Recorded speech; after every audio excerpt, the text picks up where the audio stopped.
je suis super contente de vous retrouver aujourd'hui pour cette nouvelle vidéo qui sera un top Stephen King. Donc je ne vous dis pas top 5, top 10, etc. Parce que pour le coup j'en ai plusieurs à vous présenter. Donc c'est vraiment les Stephen King que j'aime beaucoup et il y en a plusieurs. Alors je vous ferai cette vidéo en plusieurs parties, je vous posterai une seconde partie un petit peu plus tard. On va commencer tout de suite. Ce sont des bouquins par contre que pour la plupart d'entre vous, vous avez peut-être déjà lu, vous connaissez peut-être déjà. Si vous êtes sur cette chaîne, si vous me suivez, c'est que vous aimez forcément Stephen King, parce que qui dit littérature horrifique dit Stephen King. Alors je vous présente pour moi, c'est pas le meilleur, j'arrive pas de tous ceux que je vais vous montrer à trouver quel est le meilleur vraiment, parce que je les aime tous. Mais celui-ci compte vraiment beaucoup pour moi parce que c'est le premier livre de Stephen King que j'ai lu. J'ai commencé Stephen King avec celui-ci et en plus ensuite je les ai enchaînés. Alors c'est Cimetière. J'ai une très vieille édition, je sais, mais je l'aime beaucoup. Voilà, j'aime beaucoup cette couverture, je la trouve juste superbe. Alors je sais pas si avec la lumière vous voyez bien, voilà, donc elle est un petit peu abîmée, mais c'est pas grave. Moi j'aime bien les vieux livres, hein, un petit peu comme ça. Alors ici, c'est une histoire très, comment dire, très compliquée émotionnellement à lire. Moi, ça m'a... Waouh, c'est une histoire qui m'a terrifiée et qui m'a beaucoup touchée aussi. Donc, je vous fais un petit peu le petit résumé. On va suivre Louis ainsi que sa femme et leurs deux enfants. Alors, ils ont une fille et un petit garçon. Le petit garçon est très jeune. Dans ce bouquin, parfois, il est appelé avec le mot bébé, le bébé. Donc voilà, je ne sais plus quel âge il a exactement. Ça fait un moment que je ne l'ai pas lu, mais il est très très jeune. Et donc, cette gentille petite famille va déménager. Elle va déménager dans une ville qui s'appelle Ludo, si je le prononce bien. Et donc, voilà, on arrive sur la scène où ils sont en train d'emménager dans leur nouvelle maison. Ils font la rencontre de leur voisin d'en face, un vieux monsieur vraiment très sympathique et très gentil. Il va vite être l'ami de Louis. Il va être très paternel avec lui, avec les enfants, avec sa femme, etc. Vraiment super gentil.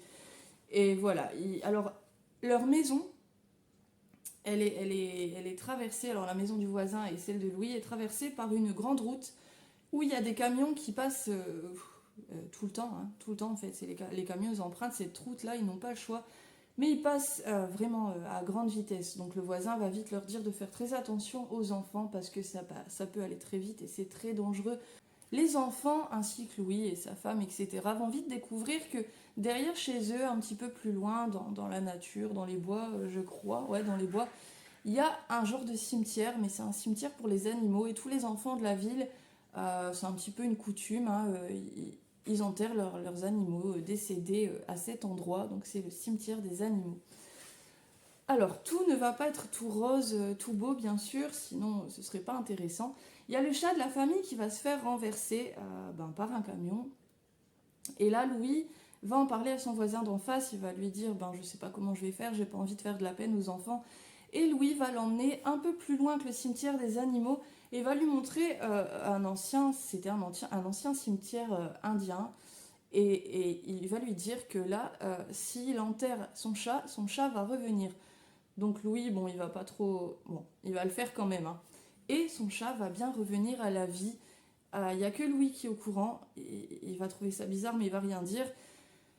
Et on va vite se rendre compte, nous comme lui, comme ses enfants, comme sa femme, que le chat, il est revenu, mais il est très différent d'avant. Il est agressif et il a une odeur de mort, une odeur de cadavre qui ne partira pas. Et ouais, voilà, il va être agressif et tout, et je ne vous en dis pas plus. Mais va s'en suivre un drame terrible. Louis va perdre son fils, son tout petit garçon. Et je ne vous en dis pas plus, j'aimerais tant.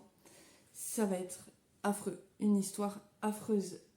Des scènes, waouh, vraiment. Un truc, ce bouquin, je m'en rappellerai toujours, enfin j'en garde vraiment des souvenirs. Ça fait super longtemps que je ne l'ai pas lu, donc mis à part quelques prénoms que j'ai oubliés, mais l'histoire, ah là là là là. Il faut que vous lisiez si vous ne l'avez pas encore fait. C'est un de ses meilleurs, c'est pour ça que je vous le présente, tout simplement. Ensuite, un autre King qui m'a fait kiffer, mais tellement. J'ai vu l'adaptation. L'adaptation est vraiment pas mal aussi. En plus, pour une fois, c'est super bien raccord avec le livre. Donc c'est La peau sur les os. Alors là, j'ai adoré, mais tellement. Je sais pas si vous le connaissez parce que c'est pas un de ses plus connus non plus, mais bon, malgré tout quand même. Donc là, on va suivre Bill Halleck. Bill Halleck, c'est un jeune homme qui, voilà, il est avocat. Il a 30 ans, il a une femme et une fille qui est déjà adolescente, je ne sais plus son âge, on va dire 15-16 ans, voilà. Bill, il a tout pour être heureux dans la vie, mis à part qu'il est obèse. Il a une passion, il voue une passion pour la nourriture, il adore ça, il ne pense qu'à ça. Voilà. Sa femme essaie de le dissuader, enfin voilà, elle essaie de lui dire de faire régime, alors lui, il fait comme si devant elle et à côté, il va se faire des restos, etc. Enfin bref, c'est son truc, la nourriture, vous l'aurez compris. Et alors, un soir, en rentrant avec sa femme en voiture de je ne sais plus où, je ne sais plus, il va renverser une vieille dame. Il va renverser une vieille dame, bien entendu, c'était pas intentionnel, mais c'est un petit peu de la faute de sa femme, je ne vous en dis pas plus, c'était un petit peu rigolo ce moment-là. Et voilà, il va renverser cette vieille dame qui va mourir. Et en fait, c'était une gitane. Voilà, une gitane. Et Bill ne va pas être, comme il est avocat, forcément. Il va pas avoir de peine retenue contre lui. Et puis, il va s'en sortir très très bien. Donc, la famille de cette vieille dame, elle va pas être contente du tout.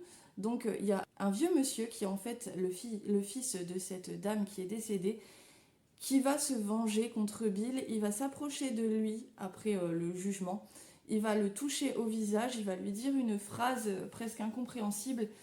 Et voilà. Et suite à ça, on a Bill qui va perdre du poids de jour en jour, de plus en plus vite. Il va se retrouver dans un état... enfin, au début, tout le monde est très content. Sa femme le félicite. Alors lui, bon, il ne sait pas pourquoi il perd du poids parce qu'il continue à manger toujours autant, mais il est très content aussi. Tout le monde le félicite, ses collègues, etc. Et puis il va perdre de plus en plus de poids au point que ça va devenir très très inquiétant. Donc il va aller voir des médecins et ces médecins ne vont pas trouver ce qui cloche. Finalement, tout va très bien. Voilà, il est en bonne santé. Mais ça va continuer malgré tout. Donc Bill va se mettre à flipper, sa femme et sa fille aussi. Il va se retrouver tout simplement à l'état physiquement cadavérique. Enfin, il va ressembler à un cadavre. Euh, il est flippant, hein, au final, il est très gentil, il fait de la peine, on est tout cœur avec lui, mais voilà, il est très flippant quand même comme personnage, physiquement, et c'est bien décrit, donc voilà. Alors, Bill va vite, comme il n'y a rien qui cloche, voilà, il va se dire, c'est le gitan qui m'a touché, il m'a dit un truc, il m'a lancé un sort, une malédiction, il va tout faire pour les retrouver, il va réussir à les retrouver avec l'aide d'un de ses amis qui touche un petit peu au milieu de la mafia. Enfin, je vous en dis pas plus, mais c'était trop bien. C'était, ouais, franchement, super imaginatif de la part de Stephen King. Et c'était très, très angoissant. Très, très angoissant comme lecture. Donc, je l'ai relu aussi plusieurs fois. J'ai regardé le film aussi plusieurs fois, que je vous conseille aussi. Ensuite, je vous présente Rage. Alors là, un livre choc. Ouais, un livre choc quand même. C'était vraiment super. Donc là, on suit Charlie. Charlie, c'est un adolescent perturbé. Il a des problèmes à l'école. Il a déjà agressé un de ses professeurs. Et donc, il va se faire convoquer dans le bureau du principal suite à ce problème qu'il avait eu. Et en sortant de là, pardon, Charlie va péter un plomb. Il va être fou de rage. Il va mettre le feu à son casier. Il va se retrouver au final, je vous raconte pas ce qui se passe entre deux et tout, mais il va se retrouver avec une arme dans sa salle de classe, il va tirer sur sa professeure et il va prendre ses camarades de classe en otage tout simplement. Alors il ne les aime pas tous, d'ailleurs il n'en aime pas beaucoup, il n'a pas une vie sociale à l'école super ouf. Donc voilà, il va les prendre en otage et puis il va se livrer à eux. Il va se mettre à raconter des trucs bizarres de sa vie. Il va les forcer eux aussi à se livrer. Donc on a des dialogues assez épiques hein, quand même, dont je me souviens bien. Enfin c'est voilà, il va les menacer. Si tu me racontes pas ça, je te tire dessus, etc. À côté de ça, il y a en bas de l'école les forces de police qui forcément sont arrivées. ils essaient de dialoguer avec, je ne sais plus, avec Charlie. Et Charlie donc va dialoguer avec eux, il va les rendre fous, hein. Il va se fiche d'eux clairement. C'était vraiment très bien. C'était court, hein, c'était court à lire. En plus, ça se lit tout seul, c'est addictif. Je crois, ouais, même pas 250 pages. On n'est pas dans de la littérature horrifique en soi. Voilà, on tourne autour d'un jeune garçon qui est tout simplement un psychopathe. Et j'ai trouvé ça très très intéressant. Alors, ces livres se trouvent toujours assez facilement d'occasion, mais il y a certaines éditions qui commencent à se vendre très très cher. Donc, si vous avez l'occasion d'en trouver à prix abordable, n'hésitez pas de sauter dessus. Il y a certaines éditions qui coûtent beaucoup plus que d'autres, bien sûr. Mais il faut que vous lisiez ce bouquin si vous ne l'avez toujours pas fait. Ensuite, alors je vous présente aussi, tous ceux que je vous présente, forcément, ça a été des très bonnes lectures pour moi. Donc ici, Misery. Alors vous connaissez tous, je pense, tout au moins l'adaptation aussi. Alors pour le coup, l'adaptation et le livre sont bien raccords aussi. Franchement, j'ai adoré les deux. Mais il y a quelques différences, ce qui fait que j'ai tout de même une préférence pour le livre. Il y a des scènes bien mieux dans le livre et qui ne sont pas du tout dans le film ou qui ne se passent pas du tout de la même façon. Alors là, on suit Paul Sheldon. C'est un écrivain à succès. Il a écrit une série de livres dont l'héroïne se nomme Misery. Il va se retrouver sur une route enneigée, je l'ai lu il y a très longtemps aussi. Il va avoir un accident de voiture et là, il va être sauvé par Annie. Annie va le ramener chez lui. C'est une ancienne infirmière qui est en plus fan de Paul. Mais une fan, c'est sa plus fervente admiratrice, comme elle le dit elle-même. Elle va le ramener chez lui, elle va le mettre dans une chambre d'amis au rez-de-chaussée. Il va être dans le lit, etc. Il va finir par se réveiller et elle va se présenter, elle va lui expliquer ce qui s'est passé. Il n'a plus l'usage de ses jambes suite à l'accident, voilà, donc il ne peut pas se lever. Et elle va tout faire pour pas prévenir les gens, elle va dire qu'elle peut pas, enfin voilà. Et au final, elle va le séquestrer finalement parce qu'il est retombé sur elle, mais manque de chance totale, c'est juste une dingue, c'est une malade mentale.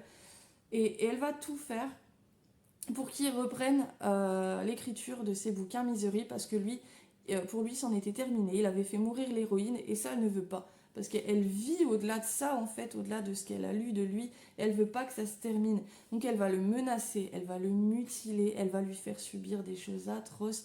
Elle va se mettre à lui donner des médicaments pour la douleur qui finalement vont le rendre accro. Et ça, elle le savait très bien. Donc voilà, elle va le droguer. Je vous en dis pas plus, mais il se passe des trucs de dingue. Il y a des scènes... Ah, ça m'a fait mal de lire ça. Vraiment, je me suis mis à la place de Paul. C'est une malade. Il va tout faire pour se sauver. Et ça va être très compliqué pour lui, hein, sincèrement. Donc voilà, si vous n'avez pas vu le film, lisez le livre avant, c'est toujours mieux. Mais le film était très bien aussi. Ensuite, je vous présente Rose Madère. Est-ce que je le dis bien? Je pense. Rose Madère, on va dire. Donc là, je l'ai lu il y a un petit moment aussi. Mes derniers King lus récemment, tout simplement, je vous les présenterai dans la prochaine vidéo si ils font partie de mes tops. Là, on suit Rose. C'est une femme battue par son mari. Son mari, c'est tout simplement une ordure. Je l'ai détesté dès le début jusqu'à la fin. Burke. Ah non, je peux pas. C'était vraiment un personnage très détestable. Bien sûr, c'était voulu. Hein. Donc Rose, femme battue par son mari. Rose qui se laisse faire depuis des années, qui a subi des choses vraiment atroces de la part de ce dernier et qui un jour, en voyant une petite tache de sang sur sa tête d'oreiller, elle va avoir un déclic. Bon, c'est bête, mais tout simplement, juste à cause de ça, ah non, elle va dire ça ne peut pas continuer. Il faut que je fasse quelque chose, il faut que je m'en aille. Donc, elle part. Chose qu'elle a envie de faire depuis très longtemps et qu'elle n'ose pas faire par crainte, par peur, etc. Donc, son mari, c'est un flic en plus. Donc, c'est un cas un petit peu compliqué pour Rose parce qu'elle se dit que si elle se plaint à ses collègues, ils vont pas la croire. C'est des très bons amis, ils passent des soirées avec lui en dehors du boulot. Donc voilà, elle ose pas trop, elle ose pas tout simplement. Alors Rose, elle va être recueillie dans un foyer pour femmes battues. elle va se faire des amis, elle va réussir à retrouver une vie à peu près normale grâce à elle. Elle va retrouver un emploi, elle va trouver un appartement. Donc super. Par contre, elle vit toujours dans la crainte que son mari la retrouve.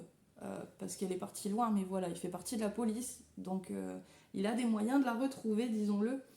Rose, un jour, elle va aller dans un magasin d'antiquités, je crois. Et elle va retomber sur un tableau qui va lui plaire tout de suite. Sur ce tableau, on voit une dame de dos dans un décor, enfin voilà, je n'ai plus les détails. Elle va amener ce tableau chez elle et ce tableau va lui être très utile dans sa lutte contre son mari. Voilà, il y a des choses surnaturelles qui vont se passer avec ce tableau, une histoire un petit peu de monde parallèle. Rose, elle va retrouver aussi un compagnon, elle va tomber amoureuse et c'était juste magnifique de voir cette femme très courageuse revivre un petit peu une idylle comme ça, j'ai vraiment bien aimé. Je suis pas du tout en kiff sur la romance habituellement, mais là c'était tellement, elle est tellement attachante en fait, Rose. Donc voilà, et vous vous doutez bien que son mari va la retrouver et va vouloir se venger. Et donc on a l'histoire du tableau qui va arriver un petit peu dans tout ça. Je vous en dis pas plus évidemment, mais c'était vraiment un énorme coup de cœur. J'étais. Quand j'avais pas encore lu, en fait, j'hésitais. Je sais pas pourquoi, je me suis dit, ouais, le résumé m'intéresse pas plus que ça. On verra plus tard. Et j'ai traîné, j'ai traîné. Et en fait, c'était très très bien, donc je vous le conseille vivement. On passe tout de suite au petit dernier, donc ça aura été très court finalement. Mais je préfère vous faire ça en plusieurs vidéos parce que c'est beaucoup mieux, je trouve. Alors là, c'est un livre que j'ai lu il n'y a pas très très longtemps, finalement, il y a quelques mois. C'est Running Man de Stephen King. Forcément, je suis bête, c'est une vidéo top Stephen King, donc je ne vois même pas pourquoi je mentionne. Bref. Alors ici, il y a un film que j'avais vu, que j'avais bien aimé, qui a le même nom, etc., le même titre. Mais en fait, c'est pas du tout ça. C'est pas la même chose. On reste sur le thème du jeu, etc. Mais en fait, c'est pas pareil du tout. Et j'ai préféré le livre. Donc c'était très différent. Alors ici, on va suivre Ben. Ben Richard, c'est un homme qui a désespérément besoin d'argent. On est un peu dans un futur, on est un peu dans de la SF. Il y a beaucoup de... Dans ce monde-là, voilà, il y a beaucoup de personnes démunies qui n'ont pas d'argent. Et Ben a besoin d'argent pour soigner son bébé, sa petite fille qui est très très malade. Donc il est désespéré. Il va donc participer à la Grande Track pour gagner de l'argent, pour sauver sa fille. La Grande Track, c'est un jeu télévisé. C'est super violent au final.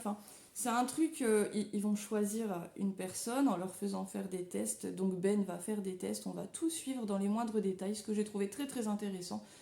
Et il va être sélectionné. Donc le but du jeu, c'est que la personne sélectionnée, donc en l'occurrence Ben, il va être lâché dans la nature et il va avoir des gens qui vont le traquer, des professionnels à ses trousses. Il peut perdre la vie parce qu'ils vont le traquer jusqu'à la mort. Et tout le public, donc les personnes qui suivent cette émission, qui peuvent retomber sur Ben, ils sont poussés à la délation, donc à le dénoncer. Voilà, donc Ben, il va être choisi. Il va faire ça, il va avoir de l'aide de certaines personnes ou pas. C'est vraiment, il y en a de l'action du début à la fin, vraiment. Hein, mais comme dans aucun des Stephen King, là pour le coup, en plus c'est écrit, on a des décomptes au lieu d'avoir des chapitres. Donc compte à rebours 46, etc.